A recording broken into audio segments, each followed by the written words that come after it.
رمضان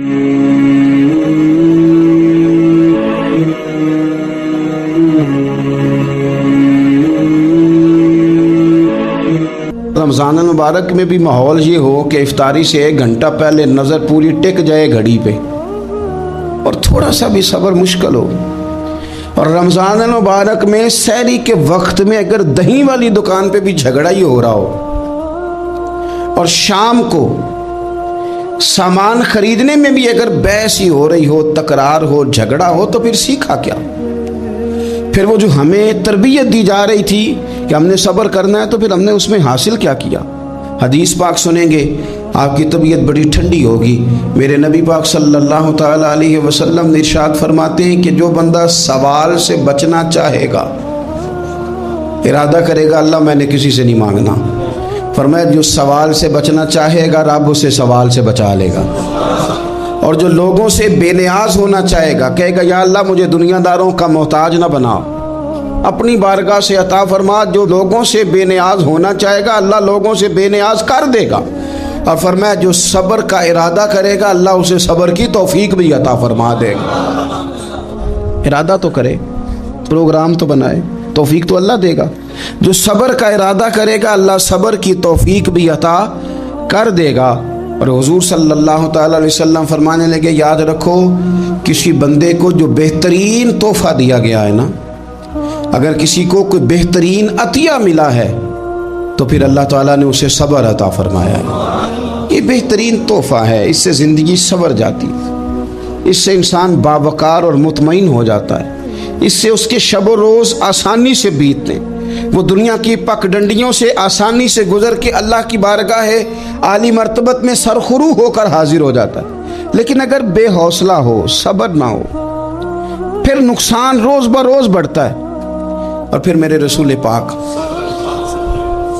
صلی اللہ تعالی علیہ وسلم ارشاد فرماتے ہیں کہ اصل بات یہ ہے کہ اللہ تعالیٰ نہ کسی بندے کا درجہ بلند کرنے کا ارادہ فرماتا ہے، لیکن اس کے اعمال اس طرح کے نہیں ہوتے کہ اس کا درجہ بلند کیا جائے. اب رب کیا کرتا ہے؟ اللہ تعالیٰ اس کو مال کی، جان کی، اولاد کی کسی مشکل میں ڈال دیتا ہے. اس مصیبت پر وہ بندہ صبر کرتا ہے تو اللہ تعالیٰ اس کا درجہ بلند فرما دیتا ہے. اعمال اس قابل نہیں تھے کہ درجات بلند ہوں، وہ اعمال کی بنیاد پر نہیں کر سکتا تھا تو اللہ نے کسی مشکل میں ڈال کے نہ اپنے فضل سے درجہ بلند کر دیا. اب جو راہ طریقت کا مسافر تھا، جو سلوک کی منازل طے کر رہا تھا، جو اللہ رسول کے قریب جانے چاہ رہا تھا، اس کے لیے کتنی آسانی ہو گئی کہ مجاہدہ تو زیادہ نہ کر سکا، کثرت سے نفلی صوم و صلات کا بندوبست تو نہ کر سکا، تھوڑا سا صبر کیا، رب نے اپنا اور اپنے محبوب کا قرب عطا فرما دیا. تو یہ تو آپ صبر کرنے کے لیے جب نکلے ہیں تو آپ نے تو رب رسول کو پا لیا. یہ صبر تو وہ والا سفر ہے جس کی جو منزل ہے وہ اللہ رسول کا قرب ہے. تو ہم لوگ تھوڑی تھوڑی باتوں میں حوصلہ ہار جاتے ہیں، صبر چھوڑ جاتے ہیں، پریشانی بڑھ جاتی ہے. پتہ نہیں ایسے محسوس ہوتا ہے کہ جیسے یہی بندہ دنیا کا سب سے دکھی بندہ ہے. اس دوستوں، بزرگوں اور بھائیوں، کچھ چیزیں ایسی ہیں جن کا قرآن مجید نے بارہا تذکرہ فرمایا. قرآن پاک کسی چیز کا ایک بات بھی ذکر کر دے تو وہ چیز ہمارے لیے دستور حیات اور منشور زندگی بن جاتی ہے. لیکن اگر اللہ تبارک و تعالیٰ کسی چیز کا بار بار تذکرہ فرمائے تو معنی یہ ہے کہ اس کی ہمیں بہت ہی زیادہ ضرورت ہے. ان چیزوں میں سے ایک چیز صبر ہے.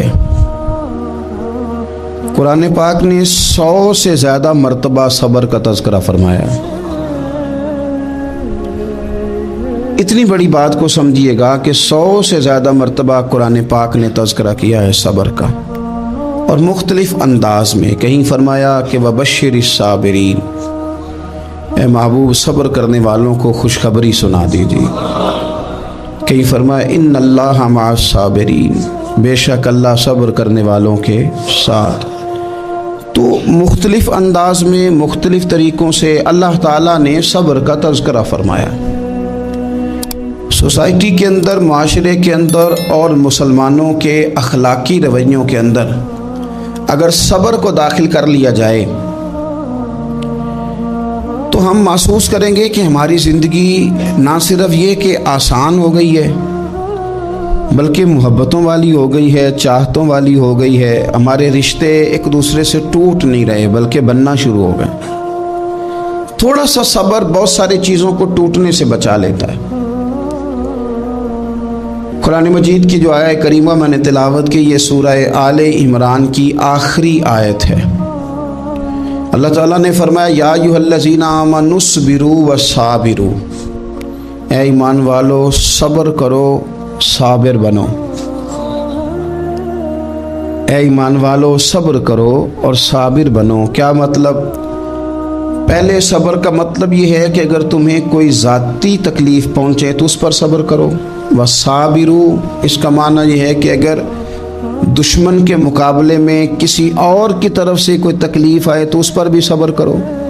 پھر فرمایا ورابطوا، اور ہمیشہ کمر بستہ رہو، اسلامی سرحدوں کے پہرے دار رہو. واتقوا اللہ، اللہ سے ڈرتے رہو. لعلکم تفلحون، اس امید پر کہ اللہ تمہیں کامیابی عطا فرما دے، تم فلاح پا جاؤ. یا ایھا الذین آمنوا اصبروا وصابروا، اے ایمان والو صبر کرو اور صابر بنو. صبر کرو صابر رہو، یعنی جو ذاتی تکلیف آئے اس پر بھی صبر کرو. اور مصابرہ کا معنی سامنے سے آنے والی تکلیف. اگر بیماری آ گئی، کوئی پریشانی آ گئی، کہیں کوئی اپنا دنیا سے چلا گیا تو یہ ذاتی تکلیف ہے، اس پر بھی صبر کرنا.